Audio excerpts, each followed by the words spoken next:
আসসালামু আলাইকুম। দাম্পত্য জীবন কি মনে করেন আপনারা? সুখের নাকি অসুখের? হয়তো কারো সুখের, না হয়তো কারো অসুখের। তবে এই সুখ দুঃখের মাঝেই কিন্তু আমাদের সংসারটা করে যেতে হয়। অনেকে আছে দুঃখটা মেনে নিতে পারে না, যার জন্য সংসারটা ভেঙে দেয়। আবার অনেকে আছে এই দুঃখটাকে নিজের ভাগ্য বলে মেনে নেয় এবং অতি কষ্টে সংসারটা চালিয়ে যায়। আবার অনেকের জীবন আছে খুবই আনন্দদায়ক, খুবই হাসির, খুব সুন্দর সে লাইফ লিড করে। যার মধ্যে কিন্তু আমি একজন। আমি খুবই হ্যাপি এবং খুব সুন্দর আমার জীবন। আল্লাহর অশেষ রহমতে এখনো পর্যন্ত কখনো কোনো দুঃখের ছায়াটা দেখতে পারিনি। আল্লাহ হয়তো আমার উপর অনেক খুশি, যার জন্য আমাকে এত ভালো একটা ফ্যামিলি দিয়েছেন। আমি আশা করব প্রত্যেকটা মেয়ের জীবনে এরকমটা ঘটুক, সবাই তার সংসারটাকে নিয়ে সুখে থাকুক। তবে অনেকের জীবন কিন্তু একটু দুর্বিষহ হয়ে যায়। হয়তো অনেকে আছে তার হাজব্যান্ড তাকে কম কেয়ার করে, কম ভালোবাসে। আবার অনেকের ক্ষেত্রে তার উল্টোটা হয়, তার ওয়াইফ তাকে কম কেয়ার করে, কম ভালোবাসে। কিন্তু দাম্পত্য জীবনে ভালোবাসাটা আমরা মনে করি সমান সমান হওয়ার জন্য। এই সমান সমানটা যদি নাও হয়, তারপরে একটু কি আমরা স্যাক্রিফাইস করতে পারি না? একটু যদি স্যাক্রিফাইস করি, তাহলে একটা সময় পরে গিয়ে দেখবেন যেই মানুষটা আপনার উপর অন্যায় করছে সেই মানুষটা বুঝে যাবে না আপনি তার জন্য পারফেক্ট একজন মানুষ। আপনাকে সে অবশ্যই তার পারফেক্ট মানুষ হিসেবে কাছে টেনে নেবে।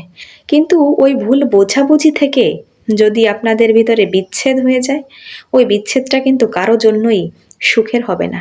কারণ সংসার ভাঙা যেমন একটা মেয়ের জন্য খারাপ বিষয়, তেমনই একটা ছেলের জন্যও খারাপ বিষয়। কিন্তু মেয়েদের একটু বেশি প্রবলেমটা ফেস করতে হয়।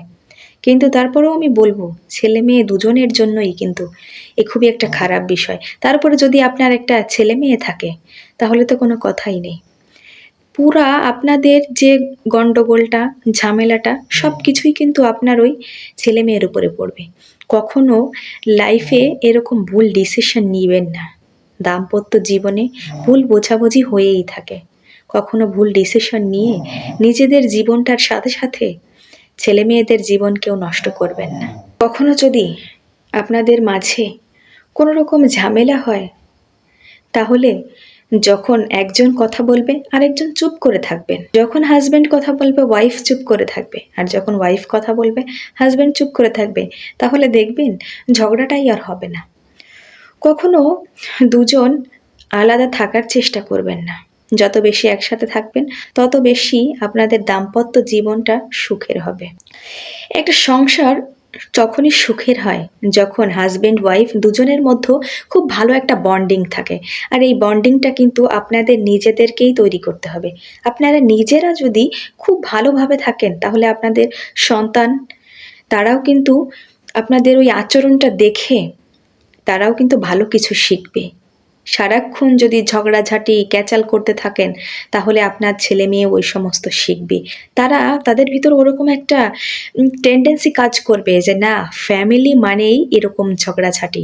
কিন্তু যদি আপনি এরকমটা করেন, যদি আপনার হাজব্যান্ডের মধ্যে একটা ভালো সম্পর্ক থাকে, আপনার শ্বশুরবাড়ির লোকের সঙ্গে একটা ভালো ভালো সম্পর্ক থাকে, আপনি যদি খুব ভালো একটা সময় কাটান ছেলে মেয়ের সাথে, আপনার স্বামীর সাথে, আপনার ফ্যামিলির সাথে, তাহলে দেখবেন এই যে একটা ভালো এফেক্ট, এটা আপনার ছেলে মেয়ের উপরও পড়বে।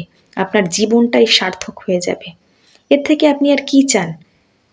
যদি ভুল বোঝাবুঝিও হয়, তাহলে সেটা মিটিয়ে নেবেন, সংসারটাকে বাঁচিয়ে রাখবেন।